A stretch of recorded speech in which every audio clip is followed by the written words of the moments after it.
and we are recording this for our friends at and Germantown High School, also part of our school district. And we've looked at your website, and this is an entrepreneurship class, and we've talked about branding and competition and certain things like that. But I think you have a really cool concept, and they've got some great questions we're going to get to here in a second. But you can tell us about what all Little Owners and all the things that you guys are doing, because I've been on some national publications. Yes. So my name is Pongee Barnes, and I'm the founder and CEO of Little Owners. And Little Owners has been in existence for almost 2 years. January will be our anniversary. I'm based in Chicago. What sparked Little Owners is someone invited me to come speak at Entrepreneurship Day at a school on the south side of Chicago in the middle of Inglewood. If you guys know the history of Inglewood on the south side of Chicago, is a very crime-ridden, low-income neighborhood where... We actually have 2 teachers here that are from there. Oh, okay. So you're very familiar. Okay. And so I was so excited because I'm like, if anybody needs to hear this, it's these children. So I was there in a room full of maybe 10 other Black entrepreneurs, and we were talking to the kids about entrepreneurship. And I left that event and I was like, this cannot just happen on an annual basis, just one time a year. These children need to access entrepreneurship on a daily basis, or at least, more consistently. And so I just, thought about it and prayed about it. And it really, sparked my imagination. And I came up with books because I'm an avid book reader. I love reading, especially as a kid. Like, I was just one of those bookworms. And so I was like, these kids can access this through books, and we can talk about, different entrepreneurial careers that they had never been exposed to. Because when I was a kid, I didn't know that you could own your own McDonald's. Like, I just thought that was like, that's a company. And I didn't know you can have a franchise, and so many different other things, that careers that children just are not aware of. So that's how Little Owners got started. And since then, we've been published in different major magazines. And we also got our Chicago Public School vendorship. So we were able to get into the school systems, because that's exactly what I wanted to do. It was like, when I birthed this, I was like, this needs to be in schools. Like, I didn't want to focus so much on just, selling online. I wanted to get it into the school districts, because I knew the kids needed to understand that college is not the only pathway. There are other avenues. There's trade school, there's owning your own business, there's being an investor. There's so many different ways to make a living. And so I just am thankful for our journey. So I do have I do have a small presentation if you want me. Go ahead. Go ahead. Let me make sure you have share capability. Okay. Yeah, go ahead. I'm going to share my screen with you guys. Go ahead. Okay.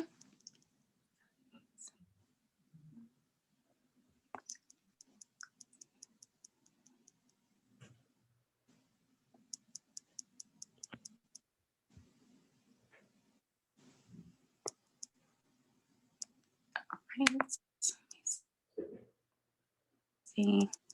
Okay, let me know if you can see this. I see it. Little Owner presents Building a Brand and Product Development. Okay, awesome. Okay, so Mr. Pickett, he told me you guys are working on building brands and product development. And so that's exactly what Little Owners had to do when we first got started. And we're still doing that. That it doesn't stop. So building a brand. Building a brand is really important, because that's really how you keep a consistent flow of customers coming through. That's how you get a good reputation.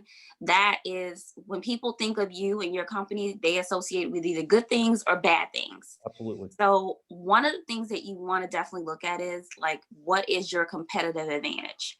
So for instance, when we think about McDonald's, people think of quick, cheap food. But when you think about Chick-fil-A, you think of maybe quality, and you think of amazing customer service, right? And so whenever you're coming up with a business, you really need to figure out what makes me stand out, what makes me different. Am I just another t-shirt company, burger company, or, whatever different product you may have? You need to have something that, makes you stand out. Consistency. So one of the most important things with branding is being consistent. So your logo, your colors, your messaging has to be consistent. Otherwise, people won't take you seriously. So if you there are entrepreneurs that we know that dibble and dabble in different things. So a person may say, I am a hairstylist and I do the best hair in Chicago. But then all of a sudden now they say that they prepare taxes and they also know how to invest in real estate. And not saying that you can't do all three of these things, but you have to have a clear message when you're talking about branding. So are people to look for you as being a great hairstylist, or are you a great tax preparer, or are you great at investing in real estate? So you really just need to have a clear focus on what that actually is. And then focus. I think we talked about jack of all trades, just having so many irons in the fire that you don't even know like what you're actually good at. So it's really good to just hone in on that one thing that you want to focus on and become the master of that. And that's who people associate with. When I was that is how I got actually, tapped on the shoulder to do Entrepreneurship Day, because I'm a real estate investor. So I've been investing in real estate since I was 20 years old in 2005. And so when people have questions about real estate, they call me, they DM me, they inbox me. I have a huge Instagram following that kind of, looks at my journey of real estate investing. And so that's what people knew me for. And so in order to build a brand, you have to show up and you have to be consistent with what it is you're doing. Yeah, and that's interesting you say that, because we started out, because they've all come up with their own concepts. We started out writing mission and vision statements. So it's not just for your customer, it's for you as well. So you can stay focused and your staff can stay focused on that main mission. Absolutely. Absolutely. And it's great to be able to go back to that, because you do have times when you're an entrepreneur where you kind of like maybe have some confusion or not clear about where you need to go. And to go back to that mission statement, go back to that business plan, really gives you some clarity on how you started out. And you can always pivot. That doesn't mean you just have to stay on that path, but it does give you some clarity about what you started off and what you want to be to the market. Absolutely. And then know your customer. So I think this all kind of goes. So you have people that you have a product and you think the best way to market this product is to market it to everybody. So old people, young people, millennials, anybody you can think of. Well, that's really not the best way to market your product. So it's really important that you sit down and do a customer avatar. Yep. And that will basically kind of detail who your demographic is. What's the age range? I know for little owners, ours is 25 to 34. What's the race? Mostly Black people buy from us. The sex, mostly women, mostly moms are buying from us. The geographical region, we see that we're very famous along the South. A lot of our buyers, our customers come from the southern part of the United States. Cool. Yeah. So you have to really understand who you're marketing to so you can be successful. Otherwise, if you just cast a net to market to everyone, you can find yourself where you're not as profitable as you It can't be done. I don't think it can be done and done correctly. Yeah, exactly. That is so true. And you kind of waste marketing dollars because you're marketing to everybody instead of just finding your customer. Absolutely. And then same thing, avoid being everything to everyone. We just talked about that. You have to make sure that if you are Gatorade, you're marketing mostly to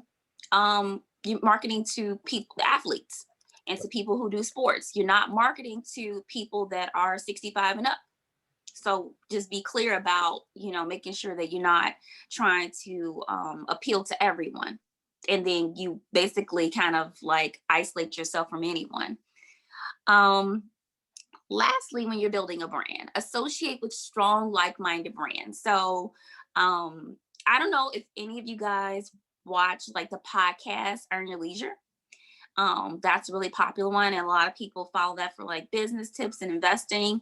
And sometimes they associate with the wrong people, with people that we find out are scammers, or they actually aren't who they say they are. So make sure that when you collaborate or when you associate yourself with a brand, that you you really do your due diligence to make sure that it's a good fit, because you can actually tarnish your brand by associating with people or with the company that's just not good for you. Yeah, and we've had other guests from across the country say that same type stuff and say, you know, how they're asking you to pay for things is a really big deal. Are they jumping in DM saying cash at me this? But then they want to be, I mean, but you know, it's funny, you know, and it's fun. It is funny, but people fall for that every day, and businesses get jerked in the That mud is because of so that stuff. true. It happens and you would think people would kind of wise up, but it happens too often. No. So our next one is product optimization. So with me, this, like I said, a new company, we're under 2 years old. So just producing this product, and I had really a little bit of knowledge about producing a book because I have written before. My last book was written in 2017, Real Estate and Chill. And so I had a little bit of publishing, education, but I didn't really understand the part of like children's books, because when you're writing a book for adults, it's no illustration needed or anything. So just understanding illustration, finding the right people to work with, that is something that took some time, and we had some learning curves. So I would say definitely feedback. So for me, I was willing to try to give my books away to many educators because I felt like it's worth it to get that feedback. Hey, what do you think about this? And would this appeal to this particular age group? It really helped me kind of like refine the books. And I think that was like invaluable. So maybe like discounting or giving like a free sample of your product, just so that you're not designing this product and then you're putting it out to the marketplace without any type of feedback from the people that would be your customers. So Exactly. I'm glad you said that, because I always say just because you think it's cool doesn't mean everybody else does. exactly. And you miss so many things that you didn't even think about. Like there were so many times that a teacher would point out, well, this, I think, and I was like, oh my goodness, I didn't even consider that. So it's invaluable to give your product out and let other people test it out and let you know what they think about it. And then I'll say competitive market research. So you want to identify your competitors and evaluate their strengths and weaknesses. So that's, something that you need to really sit down and find out who are your 3 competitors that you would consider, and write down what they offer, and maybe look at even Googling the company and seeing what some of their negative and positive reviews. Yeah, And kind of, we're doing SWOT analysis right now. oh, I love it. Okay, perfect. So that's okay. So you guys are right on target. Yep. So that's really helpful towards building your product, because that way that gives you an idea of like what the market is missing, right? There's like a gap in the market for whatever product it is that you're developing. And if you read the negative reviews and the positive reviews about that, what you're trying to develop from your competitors, that'll give you a good idea of what you need to offer. And then the unique selling position, the same thing that we talked about. A great brand offers a unique service. So we talked about the Chick-fil-A and the McDonald's example. I think that Amazon is a great example of this. Like people know that they can get their product within 2-day delivery. Yep. So that's another thing that makes them stand out, and be bold and think outside the box. I think that, when you think about Uber, I think that's so bold and to think outside the box, because I'm pretty sure that they told this idea to other people and they were like, there's no way you can put the taxi cab company out of business. There's no way that strangers are going to let people get in the back of their car and drive them around. So do you see that, like that boldness? And the market didn't even know it was missing that, and they were able to fill it. And so look how popular that has become. So last, I'm sorry, go ahead. Because I'm a driver myself. I've done over 5,000 rides. Wow. So yeah, it's helped so many people have that extra stream of income. And also like here in Chicago, we had a major issue before Uber where taxi cabs just wouldn't come to our communities. And so if you just had to take the bus, like a cab wouldn't come to your area because they felt it was unsafe. And now you have that access for people in, low income communities to be able to get inside of a vehicle. And so the last thing is consulting the experts. So finding mentorship. So for me, I actually tapped the shoulders of people that I saw on like social media that were doing really good in the children's book space. And some of them said, didn't reply back. And some of them actually took the time and hopped on a Zoom with me and looked at what I had, and they were willing to kind of critique it, let me know, give me some tips. So I think like, making sure that you find like the experts in your field and going to them and letting them know what you're doing, being honest and truthful. Don't be deceitful and just act like you want to talk about their business and not let them know that you want to actually be in that space. But be transparent and let them know and see if they'll be willing to help. And most people are willing to help. So that is just my contact info. And if you guys have any questions, I'm willing and ready, happy to answer. Yeah. They have some great ones, but I have some as well. Because you talked about the same things that we've been talking about. And I don't see you anymore. I just see a P on the screen. Okay. Let me change my screen. Let me see. Okay. Beautiful family. All right. There we go. Okay. All right. So now one thing we're doing right now is we are doing an assignment on competition, and we're looking at, identifying indirect, direct competitors. So even though it may seem like you have kind of a niche product, does every single product have competition? Absolutely. Absolutely. Somebody's thought about it already. Yeah, absolutely. And also, what is your educational background? I know you live in Chicago now, but what's kind of your educational background you had as far as learning business and things like that? So I went to Southern Illinois University and I got a degree in political science. And then I went to law school for a year before I dropped out. So yeah, that's my background. So you graduated from SIU, home of the Salukis? Yes, I did. Okay, you're familiar. Yep, I did. Yeah. Carbondale, right? Yes, Carbondale. Yep. I've been through there, but I do have some great questions I want to get to, and these are our entrepreneurship students. And this is from Deja Weaver, and she's a sophomore, and she asked, how do you get kids interested in learning about entrepreneurship, and what is it about your books that draws the kids in? Okay, so one of the things that like kids really draw to is our book, Valerie the Vendor. And honestly, I think most kids are actually excited about entrepreneurship. And I mean that in terms of most kids I know like to do a lemonade stand. A lot of kids like to be able to sell like candy bars for fundraising. Like I know that was like exciting for me when we had to do fundraising and I go to, show the book for the candy or something like that. So I don't think too many kids are resistant to the idea of owning their own business and earning their money. So for instance, we have a book, Valerie the Vendor and Vendy the Vendor. And so kids love this book and parents love it because most of the time they'll contact me and like, we're in the process of getting our own vending machine. Like my kids have a vending machine and they love it. They get to pick out the snacks. They get to count their money and understand profit and understand, all of the things that have to do with business on a small scale. And so I think that, it's not really hard to lure them in because they're thinking about money and possibly being able to buy more candy or buy toys.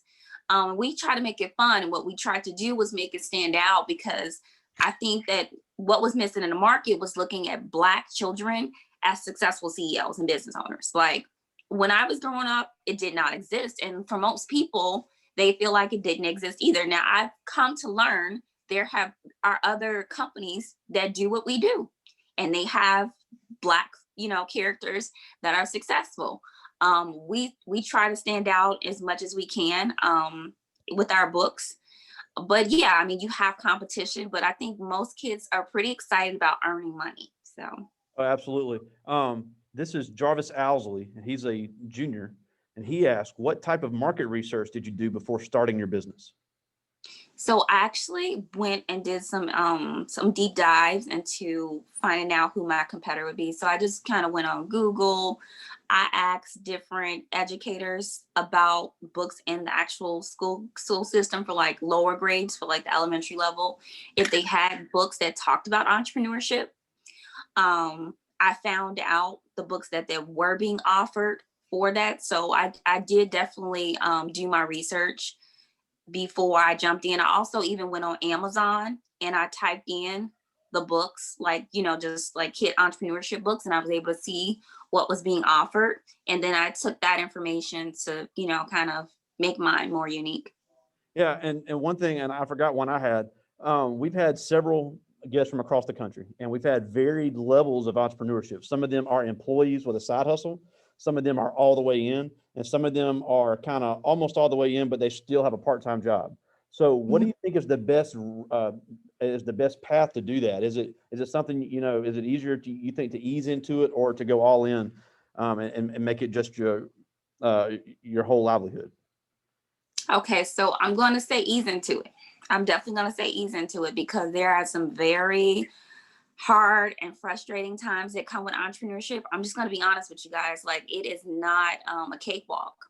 And so you shouldn't just, abandon your job without having some type of, financial cushion and have some consistent revenue before you're ready to take that challenge. And consistent revenue, meaning like a year or two of that consistent revenue that you can depend on.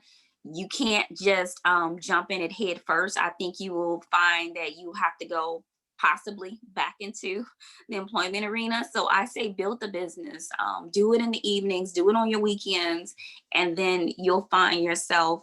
And then you can also find out if that's something you want to do, because you know what? Like, I've had several companies and I don't always stick with them. And so I think that before you just deep dive in off of your emotions and how you feel now, you need to consider how you may feel 2 years from now. Is this the type of commitment you want to make? Is this the lifestyle? Entrepreneurship is not easy and the lifestyle is hard. So I think that you may need to definitely take your time with it. Okay, that's a great point, and we've heard various opinions on that. This is Mhm. Darius Williams. He's a junior, and this is an interesting question. He said, "Why start children so young instead of starting them around 10 to 15?" The reason why we start them young is because it's a mindset. It really is a mindset. And so not only are we focused on entrepreneurship, for me, when I thought of this book series, little owners meaning you don't have to just own a business, but we see that the winners in this world are people that are owners, and that's owners of stock, that's owners of real estate, that's owner of crypto, NFTs. Owning something in America is what's important. And so, yeah, our books focus on entrepreneurship, but we have in there talking about passive income and things like that. We know that entrepreneurship is not for everyone, but ownership is for everyone. Absolutely. Ownership is for everyone. Investing is for everyone.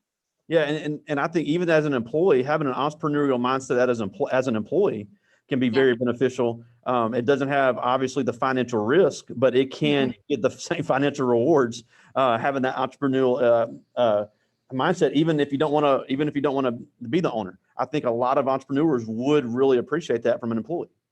Absolutely. And my husband has a regular 9 to 5. He doesn't want to quit his job. He's like, we have our real estate over here and we can manage that. And I love my job and I don't want to just be a full time real estate investor. So you don't have to go all in, but just make sure you have other streams of income if you decide to take that path. Yeah. This is Michael Williams, and he's a senior, and he asked, "How difficult were the books to make and publish?" Okay, so I don't feel like they were too difficult. I think the difficulty that I had was finding illustrators that really matched my style. Uh, I yeah. think that was like my frustration, and that was like where I kind of put up a lot of upfront funds because I'm, having this idea, then they're coming back with this, and just finding the what I felt like would stand out and like the characters and how I envisioned it would look like. So that was like my frustration with making the books. And then I think the other thing, I produce most of the books on Amazon, so they print and I pay from them from there. But my husband was like, well, we can find someone cheaper. So also going through that avenue of just trying to find a cheaper plate, trying to find a cheaper rate for the books so we can make more profit. So that took some time to actually find a printing company that had good quality and pricing. And so that was something that we struggled with, but we were able to finally found someone, and we found them in the US. and they don't, because most people were telling me to go to China, which I'm glad we didn't do, because you see everything stuck in the water. And so I'm glad we were able to find someone in the US. This is from Timothy Laster. He's a sophomore, and he asked, what is your favorite topic to write about? Real estate. Yeah. And do you have books in your series that focus on real estate? We do. We have Riley and Robert, and parents love those books too. Yep, we do. Yep. This is Corlin Murray. She's a senior, and we talked a little bit about this, but she asked, why do you think it's so important for people to learn entrepreneurship at such a young age? Like I said, I think it's a mindset, and I think, from a point of view of just looking at Black people in America. In Chicago, we have double-digit unemployment for Black males. Double-digit. Wow. And so we can't keep waiting on employers to feel like they want to come into our communities and hire us. We have to start understanding that we're going to be the solution to our own problem. And so it's important that we start these children young, letting them know you can own your own company and employ your own people, and help some of this unemployment that leads to violence and so many in jail and things like that. So if you teach them early, if you kind of get that indoctrinated into them, you can I hope that 20, 30 years from now, Black communities look different from what they look like now. That's amazing. And, and I see, and we're here in Mississippi, and we're outside the city of Jackson a little bit. But one thing I always say is that, nothing in your life changes until you change it yourself. And even for me, being a white male, it's crazy for me to think somebody's going to come and find me and just make things happen for me. It just doesn't work like that. Right. And it's even harder for Black people in America than it would be for me. So if it's hard for me, I can only imagine how much harder it would be for African American, because it's, as far as we've come, we obviously know there's still so much to be done. So that is an unbelievable mindset. And for anybody watching this later, we're going to have a lot of minorities and females. We'll have some Spanish as part of our school district watch this. And I think your message right there says it all. Even if you're not a business owner, taking that ownership, the brand of your company, taking the ownership can open so many doors for you financially and personally as well. And we're almost out of time, and I thank you so much for doing this. I mean, it's an unbelievable concept, and you have such an unbelievable message. But everybody in this room, with the exception of me, is a young Black student in America. And you're just, we're close to the same age, and you're there in Chicago, and you've overcome obstacles that they are going to face at some point in their life. So what can they do to be as successful as someone like you? Be consistent and keep going. Don't give up. Like, you have to just keep, if you feel like you want, because I'm just going to be honest, I've changed what I wanted to do in my life so many times. I had a furniture business, and I was staging, and I, did that. And so I've had real estate. I've gone to law school, but I consistently have been investing in real estate. I've done that since I was 20 years old, and I'm 37 today. And we have, a nice portfolio, but just be consistent. If you are consistent in what you do, you'll find it. And even when you want to give up, you really need to look at the long term of it. Don't do any shortcuts. I promise you, there is no elevator to success. You have to take your time. You have to just enjoy the journey and the process, but it's totally worth it. You will see the other side of that. So yeah, I would say just keep going and find mentors and find groups of people that are like-minded, and make sure you keep that circle close. Wow, that's amazing. And it's like you said, I found you with a hashtag. So it's amazing how, the little things that you put yourself out there, how it can show your brand and put your name out there, because, the branding and setting yourself apart from the competition is what it's all about in the entrepreneurship world. But littleowners.com. Yes. Visit their website, and, you guys are doing some great things. And thank you so much again for making some time for us. Unbelievable concept, great message, such an inspirational person, and continued success to you guys. Okay. Thank you guys so much for having me. This was definitely a joy. I love doing these type of things, and much success to all of you. Have a great weekend. And don't get too cold up there in Chicago. I know. All right. See you. Thank you so much. Okay. Bye-bye.